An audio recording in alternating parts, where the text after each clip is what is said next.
Hello there, welcome to another Rick and Mandy's Misadventure video.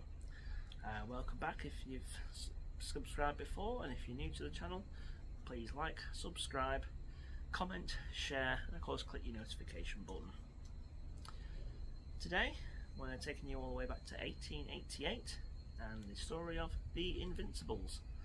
No, not Arsenal, the original Invincibles, Preston North End. In 1888, the Football League came to be formed. It was initially started by a man named William McGregor, a Scotsman who was an official at Aston Villa. He was dissatisfied with lots of games being called off due to cup ties, and so he decided to contact some other big clubs in the north and northwest to see if they wanted to form a league with guaranteed games each week. On the 22nd of March 1888 in London, just before the cup final, he had a sort of informal meeting to see who would want to join this idea. On the 17th of April 1888, the first official Football League meeting took place, and 12 teams were nominated to join the league, who were Accrington, Aston Villa, Blackburn Rovers, Bolton Wanderers, Burnley, Derby County, Everton, Notts County and Preston North End, Stoke, West Bromwich Albion and Wolverhampton Wanderers. Some other teams did also apply, including Sheffield Wednesday and Nottingham Forest, but due to logistics and the fact that William believed that only one team should represent each area, these were later accepted by what was called the Football Alliance. The Football Alliance, of course, would eventually be added to the Football League as the second division. But the games were started to be held from the 8th of September, 1888, through to the 20th of April 1889. Now, there was no sort of official table at first. When they were printed in the paper, they were put in as in alphabetical order, and there was no actual official kick-off times either, and so the first goal officially was scored by Kenny Davenport, who played for Bolton Wanderers, and the first international goal, due to the fact that they were not from England, was by Fred Dewhurst for Preston, because he was from Scotland. The league went on, and there were many tussles between top teams, Preston obviously coming out the winners. A 22-game unbeaten run and also a complete unbeaten run in the FA Cup led them to the first double, and so they were also called the Invincibles. Now, Mandy and I went out to Preston and we found some of the graves of some of those first players for that Invincible team.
go.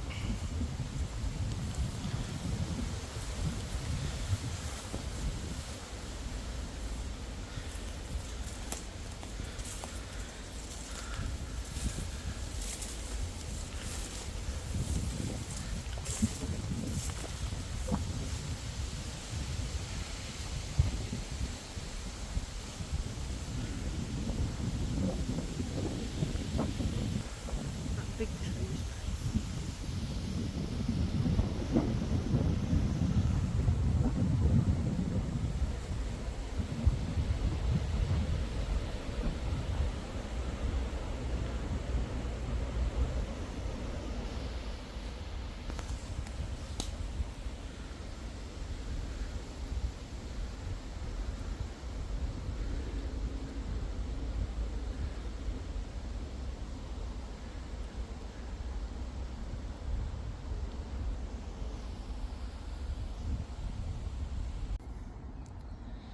So here we are in Preston Cemetery, and we start with the footballer Frederick Dewhurst, who was born in Fulwood on the 16th of December 1863, and he died the 21st of April 1895, only 31. He played for Corinthian. I don't think that's the same Corinthians as the FA Cup team. But he did obviously play for Preston North End, and he was in their Invincible's winning side. And this is his grave. The top shield belongs to his brother Thomas, and Frederick is mentioned here below. And Frederick played for his country, England, 9 times, and he scored 11 goals. So quite a prolific forward in those days. It nearly blew away. So a bit further down from Fred Dewhurst is his teammate George Drummond. George was born on the 9th of January 1865. He was actually born in Edinburgh, and he died on the 15th of February 1914. Marked as a utility player, he played for Preston North End 139 times and scored 36 goals. Like Fred, he was in the Invincibles team that won the first league title and FA Cup in the same season.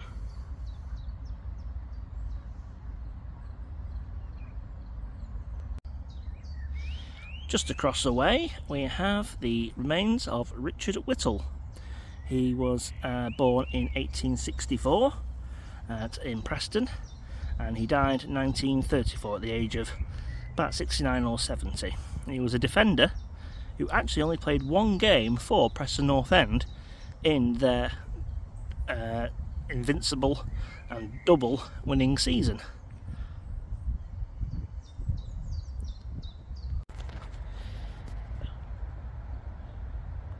Here lies the remains of Nicholas John Ross. He was born the 6th of December 1862, also up in Edinburgh. He died on the 7th of August 1894, aged only 31. He started as a defender and then became a striker when he played for Preston North End as his second stint. Now, he started at Hearts and then was signed and then came to Preston North End, but he actually played at Everton Football Club while they in the first season, while Preston won the league and cup double. He then came back after season 2 to Preston, and we played 95 games, scoring 25 goals as striker, and he helped them win the league the second time, but they weren't able to do their feat of the double.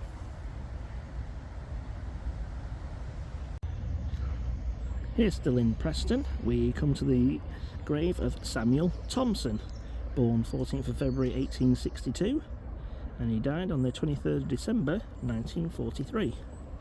It even says on his gravestone he was one of the Preston North End Old Invincible.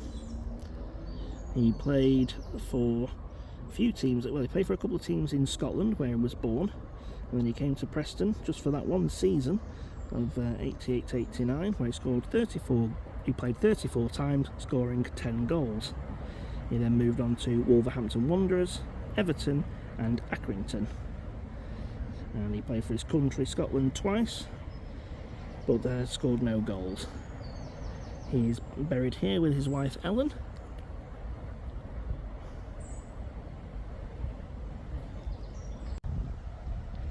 So we've crossed the road to the Preston New Cemetery, and here we find the grave of Robert Bob Holmes. He was born on the 23rd of June 1867 in Preston and died on the 17th of November 1955. He played left back for Preston North End, making 300 appearances and scoring 1 goal. He even made 7 appearances for England.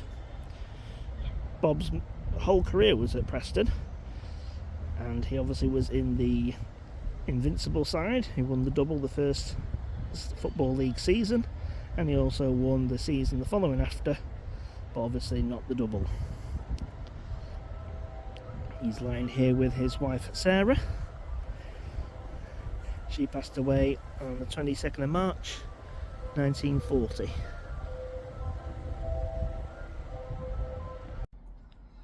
So while in Preston, Mandy and I nipped over to Deepdale to see the home ground of Preston North End. Some different little exhibits on the outside of the ground.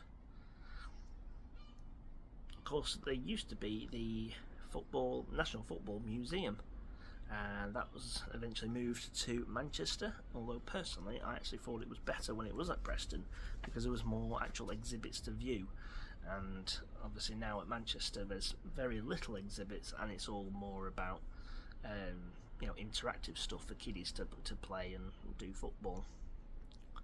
So we went up to Preston, and of course the Sir Tom Finney statue.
So there we have it. That's all for this week again.